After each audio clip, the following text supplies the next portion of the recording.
Mateus, capítulo 10, do versículo 1 ao versículo 7 e o versículo 14, que diz assim, tem como tema os 12 e a sua missão. E chamando seus 12 discípulos, deu-lhes poder sobre os espíritos imundos, para os expulsarem e para curarem toda a enfermidade e todo o mal. Ora, os nomes dos 12 apóstolos são estes. O primeiro, Simão, chamado Pedro, André, seu irmão, Tiago, filho de Zebedeu, e João, seu irmão, Filipe, e Bartolomeu, Tomé, e Mateus, o publicano, Tiago, filho de Alfeu, e Lebeu, apelidado Tadeu, Simão, o Zelote, e Judas Iscariotes, aquele que o traiu. Jesus enviou esses 12, e lhes ordenou, dizendo, não ireis pelo caminho da gente, nem entrareis em cidades de samaritanos, mas ide antes as ovelhas perdidas da casa de Israel. E indo pregai, dizendo, é chegado o reino dos céus. Versículo 14. E se ninguém vos receber, nem escutar as vossas palavras, saindo daquela casa ou cidade, sacudi o pó dos vossos pés.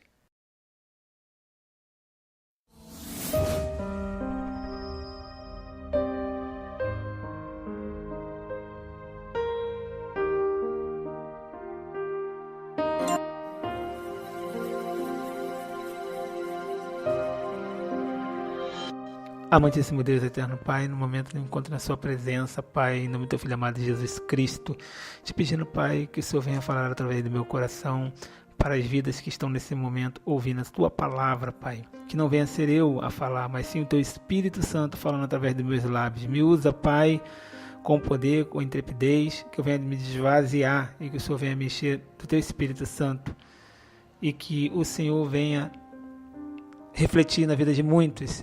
E que muitos, nessa noite, ao ouvir essa palavra, ao ouvir tudo que vai ser ministrado através do Espírito Santo de Deus, se ainda não entregou a vida para o Senhor, Pai, que venha entregar nesse momento a vida para o Senhor, através dessa palavra que vai ser ministrada, em nome de Jesus. Amém.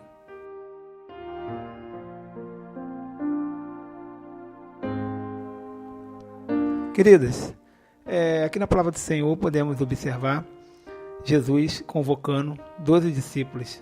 Tem como tema os 12 e a sua missão. E agora eu pergunto para você, meu irmão, minha irmã, essa missão, ela era exclusivamente dos discípulos? Não, né? Acredito que você respondeu não. Essa missão, ela é para nós. Aqui na palavra do Senhor, diz o seguinte, versículo 2. Ora, os nomes dos 12 apóstolos são estes. O primeiro, Simão. Aqui, irmãos, pode ser substituído. Jesus Cristo, ele escolheu você aí que está me ouvindo. Talvez o seu nome se chama Marcos. Então chamou você. Depois Jesus chamou Pedro e André. Jesus está chamando Maria e Joaquim, vamos dizer que esteja essa pessoa me ouvindo nessa noite, que se chama por esse nome, e outras mais, né? Não vou aqui falar todas, né? Então, nós podemos aqui substituir, trazer para os dias atuais e colocar o nosso nome. Me chamou também para essa grande obra. Ele chamou e enviou. Ele está nos chamando e ele envia para pregoar a palavra, para levar as vidas à salvação. Nós apenas somos um canal de Deus. Mas para ser canal de Deus, nós temos que realmente nos entregar para o Senhor Jesus. Aqui no versículo 7, diz o seguinte, e indo pregar e dizendo, é chegado o reino dos céus. O reino dos céus, ele é chegado, está bem perto. Então, para que essa missão ela venha a ser cumprida, nós temos que nos colocar à disposição do Senhor Jesus, obedecer a sua palavra, entender a vontade de Deus na nossa vida. Porque muitas das vezes nós estamos no templo feito por mãos humanas, mas estamos olhando para a esquerda, olhando para a direita. Nós estamos preocupados com o dia de amanhã, quando o Senhor Jesus diz que o dia de amanhã cuidará de si mesmo. Então nós muitas das vezes vamos lá no templo, né, e estamos pensando como vai ser a nossa segunda-feira, como vai ser a nossa terça-feira, né? Já pensamos no dia seguinte, né, quando Jesus diz que nós não devemos ser dessa forma, que nós devemos deixar que o dia de amanhã ele vai cuidar dele mesmo, né? Então temos que pensar no hoje, pensar no agora, né? Como eu estou para com o Senhor, né? E aqui o Senhor Jesus fala: curai os enfermos e limpai os leprosos, ressuscitai os mortos, expulsai os demônios, de graça recebestes, de graça dai. E mais uma vez eu faço uma pergunta para você, meu irmão, minha irmã. Essa palavra aqui, ó, em Mateus 10, exclusivamente no versículo 8, é só para aquele tempo? Acredito que você vai dizer não, né? Não é só para aquele tempo. Aqui, Jesus Cristo ele fala: curai os enfermos, limpai os leprosos, ressuscitai os mortos, expulsai os demônios, de graça recebestes, de graça dai. Então, por que hoje nós não vemos isso? Não vemos isso acontecer nos dias atuais. Por quê? Porque muitos cristãos, eu digo a maioria, né, infelizmente, não estão à disposição do Mestre. Aparentemente, parece que estão à disposição, mas não estão à disposição. Porque Jesus Cristo ele fala, né, pelos frutos nós conhecemos a árvore. Então você pode observar, se aquele irmão, aquela irmã, ela não tem assim algo palpável, né, algo que você possa observar e ver que realmente aquela pessoa, não, esse fulano aqui ele é de Deus realmente, porque através da vida dele acontecem os milagres, né? Então você não vê isso, você dificilmente vê isso num irmão, numa irmã. Então é culpa de Jesus Cristo? Claro que não. É porque nós não nos colocamos à disposição. Nós temos que entender, né, e colocar essa palavra em prática. Entender que isso que está aqui na Bíblia vai se cumprir. Mas como que vai se cumprir? Mediante a eu crer. Eu tenho que acreditar que isso que está escrito aqui na palavra de Deus é real e acontece nos dias atuais, né? Muitas das vezes nós temos dúvidas e entrando qualquer dúvida nada acontece, né? Temos que estar convictos, né, de que realmente vai acontecer. Eu vou contar algo para os irmãos que aconteceu na minha vida. Foi de uma situação a qual falaram para mim assim. Eu vou resumir aqui para os irmãos. Falaram assim: mas se você ficar da maneira como você está pensando que quer ficar, né, você não vai conseguir. Você vai morrer de fome, você não vai ter nada. E eu falei, né, não, pode ir. Se você está pensando em fazer isso, pode fazer, porque Deus ele vai suprir as minhas necessidades. E foi o que aconteceu. Deus usou muitos irmãos e muitas irmãs que me ajudaram, né, de forma palpável, não só em oração, mas também ajudaram financeiramente falando, né, que Deus usou. Né? Então, assim, Deus ele supre a sua necessidade. Mas por que isso aconteceu na minha vida? Eu sou melhor do que você? Lógico que não.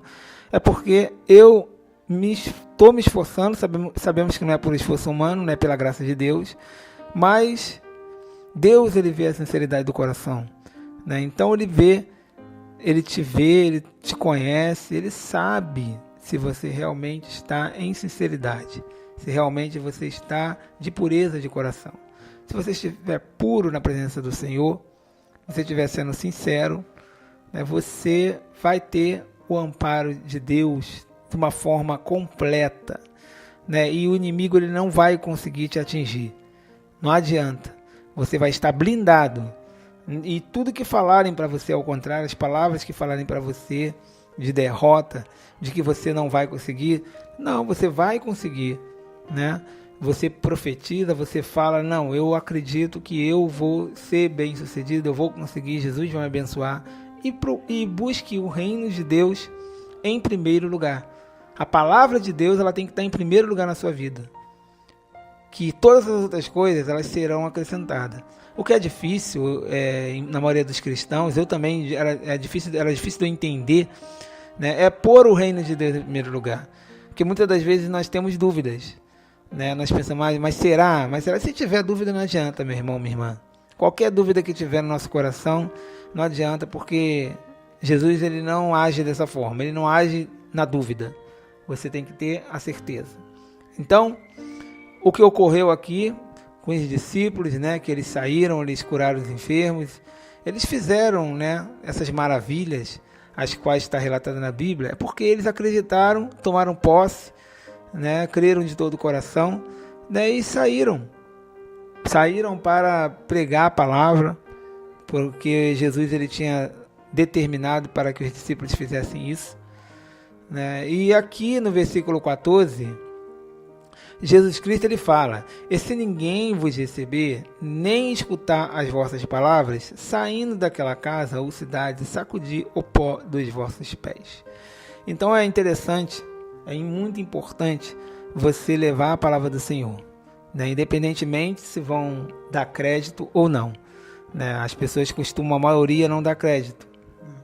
Então você faça a sua parte, né? Até mesmo com pessoas da sua parentela, né? Aquele parente mais próximo que você de repente pode pensar: poxa, não, ele não vai, é muito difícil ele querer saber da palavra de Deus, não vou falar não, você tem que falar, você tem que ali propagar a palavra do Senhor, né? E aqui fala, né, como eu falei agora há pouco: se ninguém vos receber, nem escutar essas palavras, saindo dali, daquela cidade, sacudir o pó dos vossos pés. Então, você fez a sua parte, você cumpriu o mandamento ao qual o Senhor Jesus deixou. Agora, se eles vão ouvir e pôr em prática, aí é outra coisa diferente. Mas o que você tem que entender, e o que eu tenho que entender também, é que nós temos que nos colocar à disposição de Jesus. Temos que estar ali na brecha, porque se nós não estivermos ali, né, nada vai acontecer, porque Jesus Cristo, ele não vai nos forçar a nada. Nós temos a liberdade para escolher entre o bem e o mal, né? Então, Jesus Cristo, ele nos dá essa liberdade. Mas sabendo que se nós escolhermos o caminho da vida, né, escolhermos o reino de Deus, nós vamos ser bem-sucedidos, porque esse mundo não tem mais nada de bom para nos oferecer, né? Só Jesus Cristo, ele tem as palavras da vida eterna. Então, queridos, fiquem com essa palavra nessa noite, que Deus abençoe cada vez mais a sua vida, e nos encontramos num próximo programa, se assim Deus permitir.